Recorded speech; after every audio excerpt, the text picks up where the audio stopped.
नमस्कार. आपल्याला कधी-कधी वाटतं ना की शासकीय कामं किती वेळ खातात किंवा प्रक्रिया किती किचकट आहेत.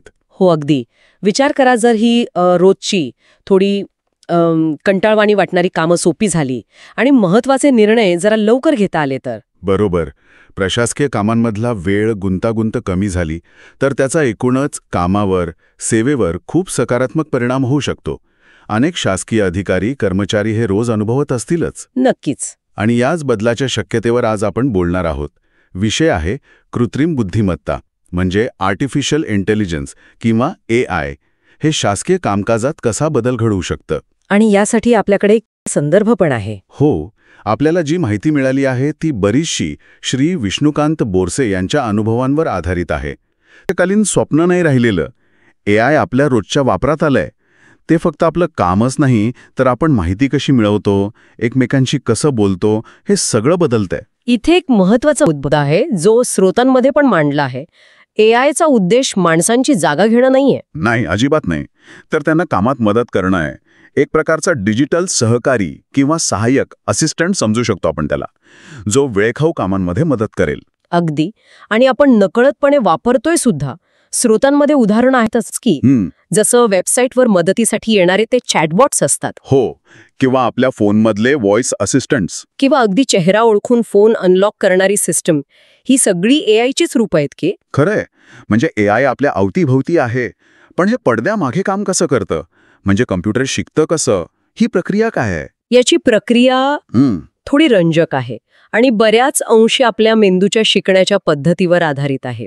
यामागे मुख्य तंत्रज्ञान आहे यंत्र शिक्षण, म्हणजे मशीन लर्निंग. Machine learning. पण हे होतं कसं नक्की? थोडं अजून सोपं करून सांगता येईल का? हो, नक्कीच. बघा, या प्रक्रियेचे साधारण 3 मुख्य टप्पे आहेत. पहिला आणि सर्वात महत्वाचा टप्पा आहे डेटा इनपुट, म्हणजे माहिती पुरवणं. डेटा म्हणजे AIला शिकण्यासाठी प्रचंड प्रमाणात डेटा लागतो. अक्षरशः लाखो, कोट्यावरी उदाहरणं. हा डेटा काहीही असू शकतो. फोटो, टेक्स्ट, आकडेवारी, आवाज, काहीही. हा सगळा डेटा म्हणजे AIसाठी जणू काही पुस्तकं, अभ्यास साहित्य. अच्छा.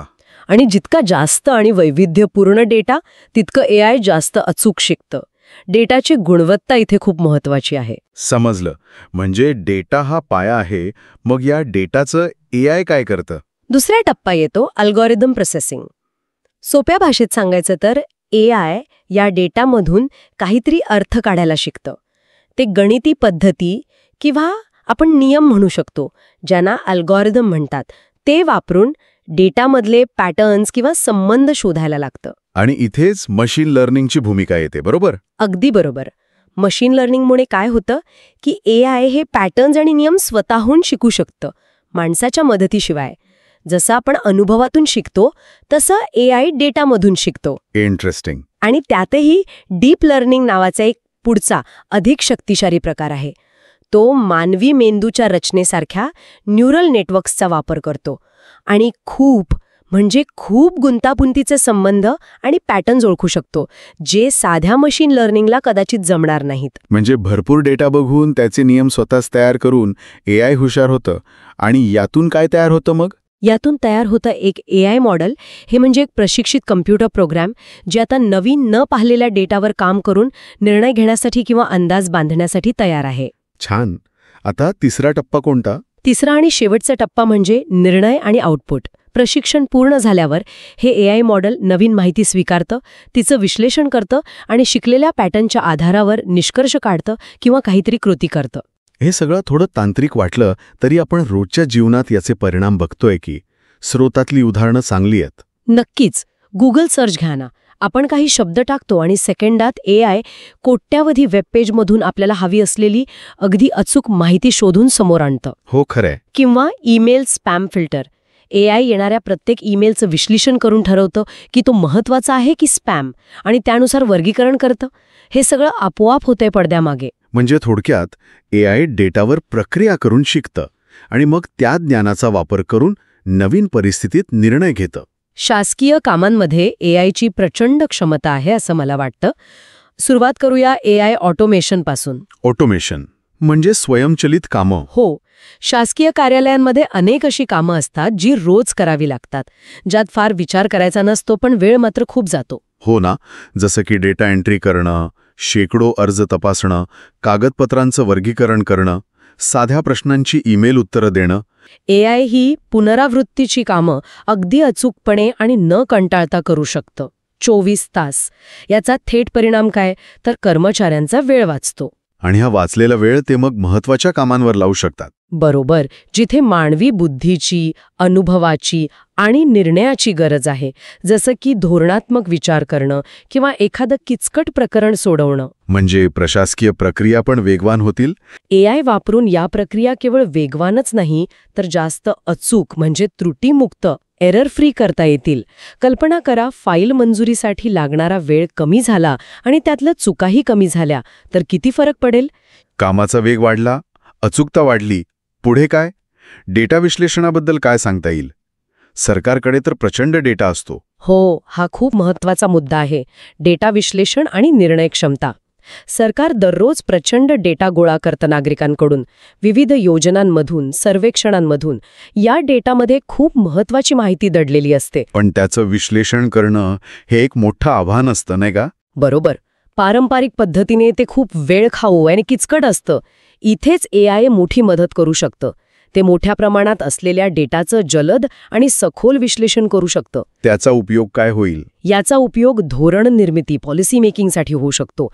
नागरिकांच्या खऱ्या गरजा काय आहेत, कोणत्या योजनेचा काय परिणाम होतोय, भविष्यात कोणत्या समस्या डोकंवर काढू शकतात.